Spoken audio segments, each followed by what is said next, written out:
nobody stopped her. That was the part Katie Morrill would carry longest afterward. Not the sound of it, not the sting, but the way every person in that corridor found something else to look at in the half-second before it happened. "Hold her," Dana Galt said, and the two security men moved before Katie could take another step. She'd been returning from the supply room, tablet under one arm, clipboard in the other, the tail end of a Tuesday shift she'd already extended by 2 hours to finish the weekly reconciliation. She hadn't touched the cash drawer. She was the head bookkeeper. She didn't handle cash. "The register came up short," Dana said. "Your badge was found near the till." "That doesn't make sense." Katie kept her voice steady. "I haven't been near the service bar since Monday." "We'll search your bag." "You won't." She stepped back, planted her feet, and said it clearly, loudly enough for the 3 servers frozen at the kitchen pass, and the bartender staring at the floor. "I will not be searched without HR present. I'm telling you right now, in front of witnesses, that I have not stolen anything. That is my statement. I want it noted." It didn't matter. Dana's hand came across the side of her face before she finished the sentence. The crack of it bounced off the marble corridor walls. Katie's glasses skidded and spun across the tile. Someone inhaled sharply. Then the silence settled back like a door swinging shut. The bartender studied his hands. The servers retreated into the kitchen. The guards kept their grip. Katie had been in this silence before. Not in this corridor, not with these exact faces, but in this precise moment, the one where a room collectively decided she wasn't worth the complication of defending. She'd been 14 the first time, 26 the second, 29 the third, which had ended a 2-year engagement by text message on a Tuesday night and cost her the city she'd built her life in. She was still trying to locate her breath when the far door opened. Nico Tarrant didn't raise his voice. He didn't need to. Let her go. Both guards stepped back as though he'd applied current. Dana's composure flickered once, fast, before she pulled it back together. Nico crossed the corridor without urgency. He crouched, retrieved Katie's glasses from the floor and held them out to her. His expression gave nothing away. She'd learned in 8 months of working adjacent to him that this was simply how his face worked. Not coldness, but precision. The face of a man who never spent more than he intended to. "Come with me," he said. She expected a conference room, something formal with witnesses and documentation. Instead, he led her to a small office off the main kitchen, one she hadn't known existed, and closed the door.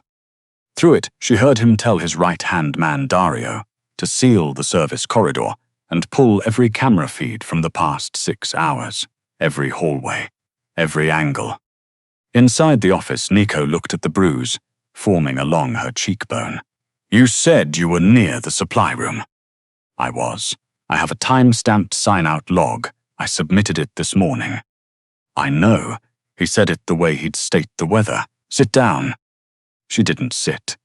She pressed her back against the wall and worked very carefully at not crying, because she had not rebuilt herself across 3 cities and 2 careers and 1 collapsed future to cry in front of Nico Tarrant in a room off his kitchen. "I tried," she said. "I spoke up, loudly, in front of people." "I heard." He met her eyes. "The cameras caught the entrance. You were the only one who said anything." She wasn't sure why that landed the way it did. Not like sympathy. More like acknowledgement, the specific recognition of a fact she'd needed someone else to confirm.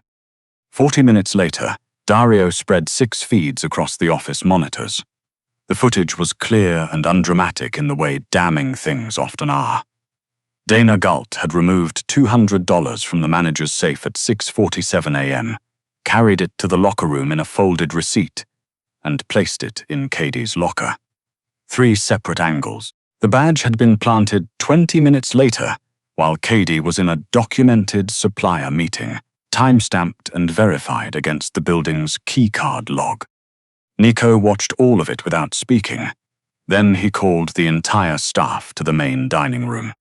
They stood between the white-clothed tables. Servers, line cooks, hosts, the pastry team, the sommelier, maintenance, the bartender who had studied his own hands. Their faces showed the particular range of people who already know why they've been assembled and are hoping it doesn't require them to confirm it out loud. Dana stood near the front with the posture of someone who'd never needed to recalibrate. Nico entered from the service hall and did not take a formal position. He simply stood, and the room organized itself around his stillness. Tonight, one of my employees was falsely accused of theft. No performance in it. Just the sentence. The accusation was fabricated. The evidence was planted. This took less than an hour to confirm. A sound moved through the room. While innocent, she was restrained by security staff acting on a false directive. A pause, and struck.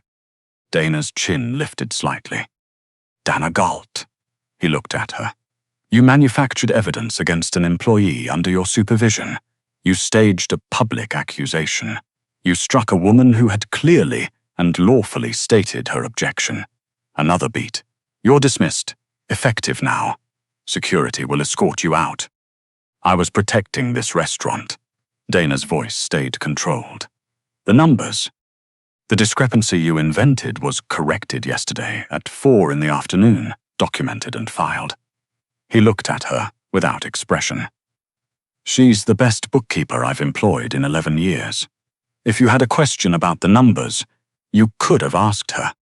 The lawsuit threats Dana had arrived with seemed to evaporate somewhere in the space between them. Something about the quality of Dario's expression behind her suggested that pursuing them would be inadvisable. When the doors closed, Nico turned back to the remaining staff. His gaze moved through the room once, unhurried. I don't run a place where the people who work here are afraid to come to work. His voice remained level. Those of you who watched what happened tonight and said nothing, I'm not releasing you, but I expect you to sit with why. Several people found the floor very interesting. His attention settled on Katie last. She stood near the back of the room, bruise still visible, glasses back in place. She had not moved to the front. She had been doing, in the practiced way she had been doing it for years, the thing where she made herself easier to overlook. The investigation is complete, he said, to her and also to the room. You have the rest of the evening. She thanked him, precisely and quietly. She got her bag from the locker room. She walked to her car without crying. She sat in the parking garage for 11 minutes before she drove home. She told herself it was over. She was wrong about which part was just beginning. The Tarrant operation moved at a particular frequency that Katie had spent 8 months learning to read from a careful distance. She tracked numbers, submitted reports, processed payroll for 47 employees. She stayed largely invisible. This had been the plan. Invisible meant no one looked closely enough to decide she didn't match what they'd been picturing. After the incident with Dana, something shifted, not in Katie's behavior, but in what Nico noticed. Dario brought it to his attention first. The morning after, Katie had come in an hour before anyone else and left handwritten notes at each server's station. Not consolation, specific observations. You turned table 9 faster than anyone I've seen. Whatever they're paying you isn't enough. The bartender's note said, I know you wanted to say something last night.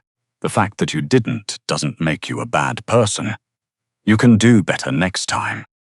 Nico read this on the footage that evening and asked Dario to verify the kitchen camera calibration. Dario recalibrated the cameras and quietly repositioned one to better cover the rear break room, where Katie sometimes ate lunch alone. She never seemed to notice she was being watched. More precisely, she had been trained by years of experience to assume she wasn't, so the idea didn't occur to her. Nico began asking Dario small questions. What time had she come in? Was she still doing the weekend supply reconciliations, She'd volunteered for 3 months ago. Had the incident affected her output? Dario answered each one, and eventually stopped pretending the questions were administrative. "She's been here before opening 4 of the last 6 days," he said one evening, helping the new line cook with his ordering system. He asked her once. 3 weeks ago, she's just kept coming. Nico set down the contract in front of him. "Off the clock?" "Yes, sir." A silence. "Does she know we've noticed?" "No." "Keep it that way." The portrait built in pieces, the new line cook. Gemma, a server, who was going through something she didn't name, whom Caddy had simply sat beside one afternoon in the break room. Not offering solutions, not performing comfort, just staying close enough to be present. The junior accountant training without being asked, walking him through the reconciliation system, with a patience that had nothing of obligation in it. Eventually, Nico asked Dario to pull her employment history from before Obsidian. What came back wasn't dramatic. It was quieter than dramatic, which made it harder to read. Excellent performance reviews at every position. 2 separate personnel notes from 2 different employers, neither of which mentioned her work. One said, "Does not present as front-facing." The other, "Image inconsistent with brand standards." There was a personal detail Dario included at the end, unsolicited, because by now he understood what his employer was assembling. 2 years ago, Katie had been engaged to a man named Prescott Lund, finance sector, certain Chicago circles. The engagement ended 6 weeks before the wedding. A mutual acquaintance had told Dario the same sentence in slightly different words. He said he loved her, but he couldn't take his colleagues not taking her seriously. He'd ended it by text, at 11 p.m. on a Tuesday. Nico read this section and did not move for a long moment. Then he closed the file. He found Katie in the back office that Friday afternoon, running end-of-week reconciliations, eating a granola bar at her desk, with the focused quiet of someone who liked what they were doing and wasn't trying to be seen doing it. "You've been here since 6, he said from the doorway. She looked up. There was a discrepancy in Tuesday's receipts. Was there? "I fixed it. Data entry, not a shortfall. Already documented." She clicked her pen. "You didn't need to check." "I know." He came in and sat across from her. This was unusual enough that she set the pen down. "I wanted to ask you something." He paused. "The note you left for the bartender, about speaking up next time. Do you actually believe that?" She was quiet for a moment. "I believe it the way you believe things you have to believe to keep functioning," she said finally. "Because if I decided every person who stayed silent was cruel, I'd have to write off most of the rooms I've ever been in." He held her gaze. "How many rooms?" She picked up the pen. "A lot of rooms, Mr. Tarrant." A brief silence. "Nico," he said, "when it's just the 2 of us." She looked at him the way you look at something you've been handed that you're not sure you're supposed to hold. "I don't want to overstep," she said. "You spent your lunch break correcting an error that wasn't yours to fix." He stood. "I think you're within the boundaries." She didn't call him Nico for another 3 weeks.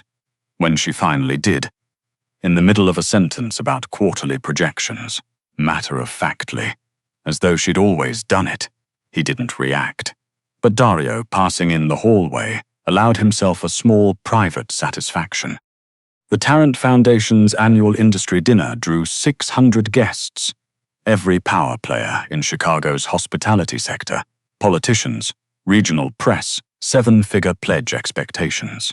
Nico asked Katie to manage the evening's financial operations, pledge intake, donation processing, silent auction accounting.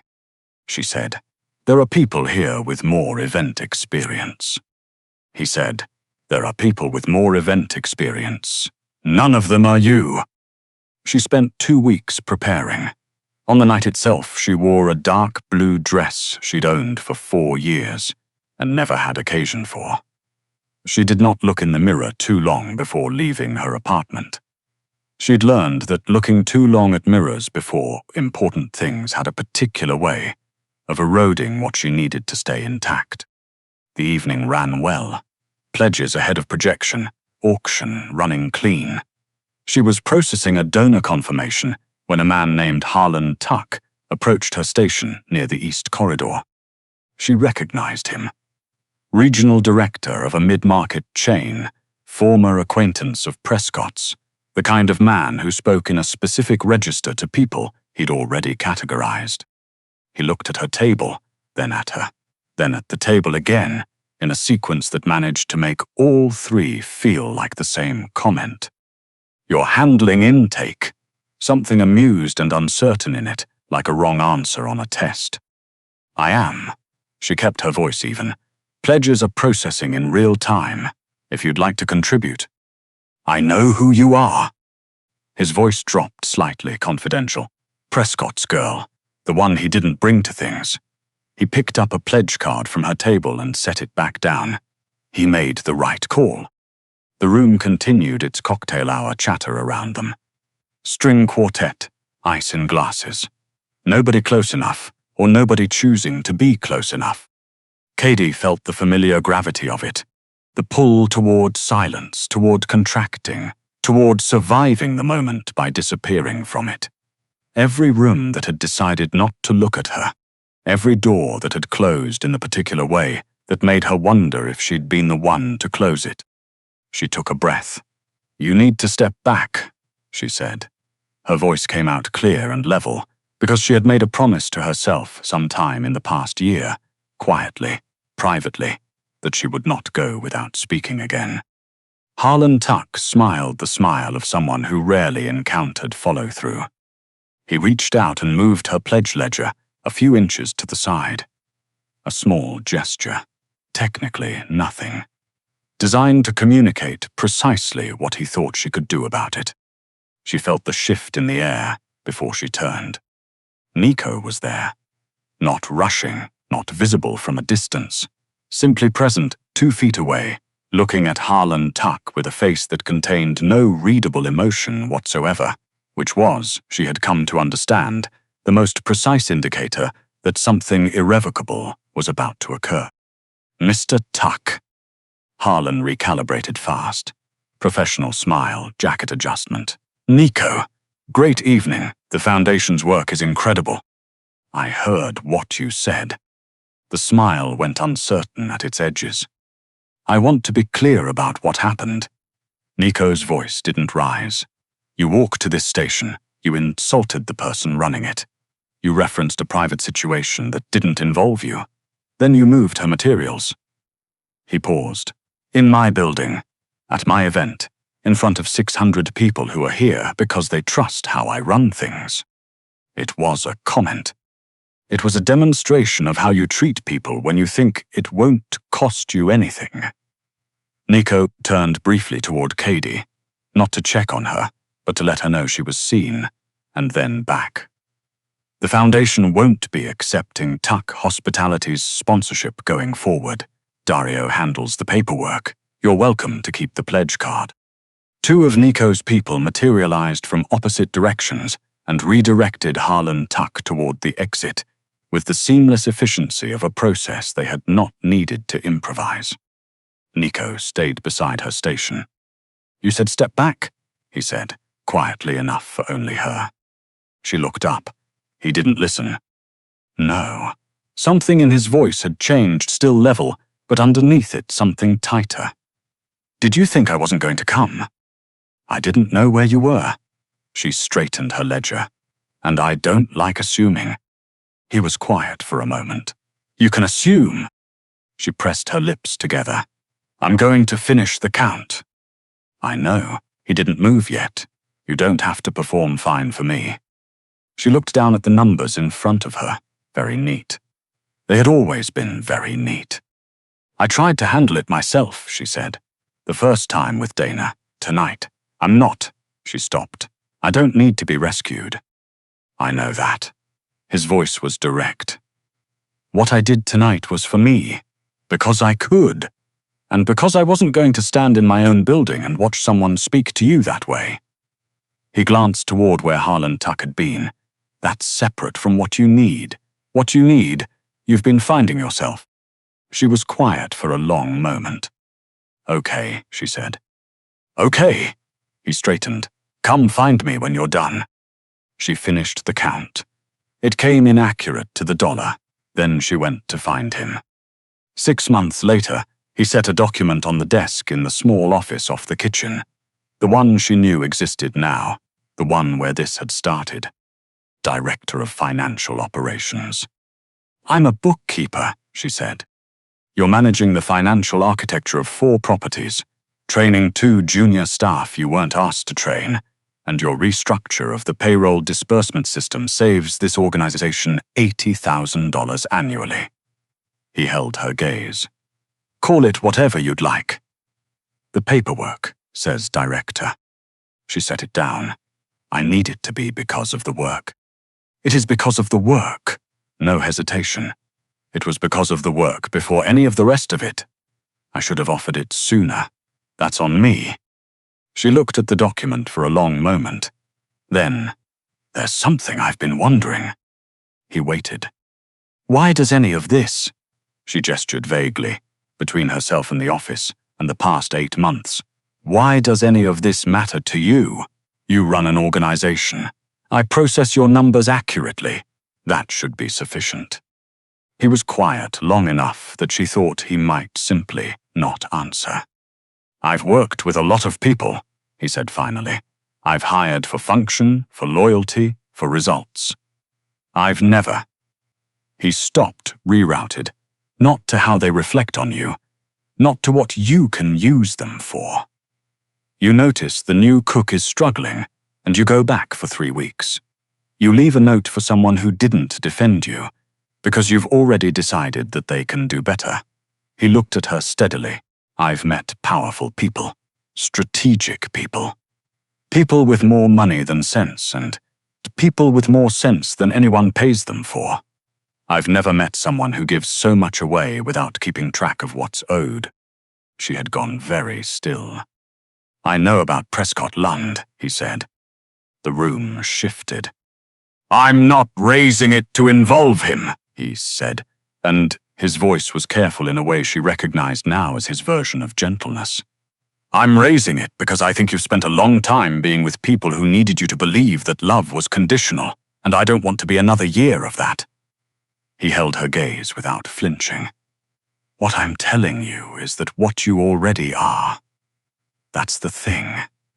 I'm not waiting for anything to change. The office was quiet. Outside, the kitchen moved through its Friday rhythm. That might be, she said slowly, the least romantic way anyone has ever said that. Something shifted in his face, fractional, barely there. The closest she'd ever seen him come to a smile. I'm told I need work in that area. She laughed. Small and real, it surprised them both. She looked at the director's paperwork. She looked at him.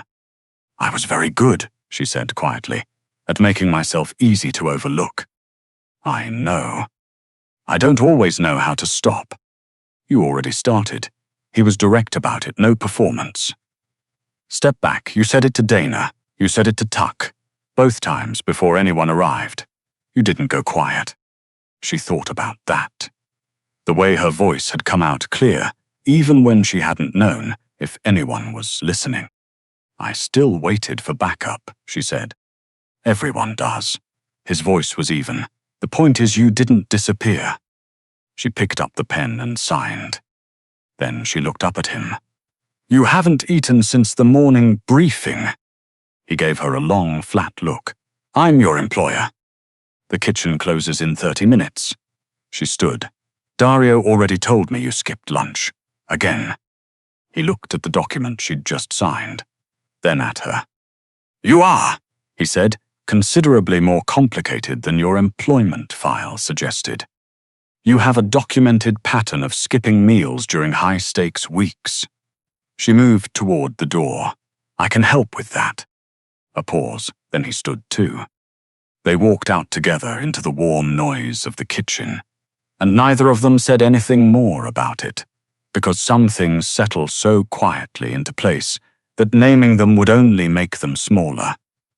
And they had both, in their different ways, spent long enough in rooms that made things smaller. They didn't need another one of those.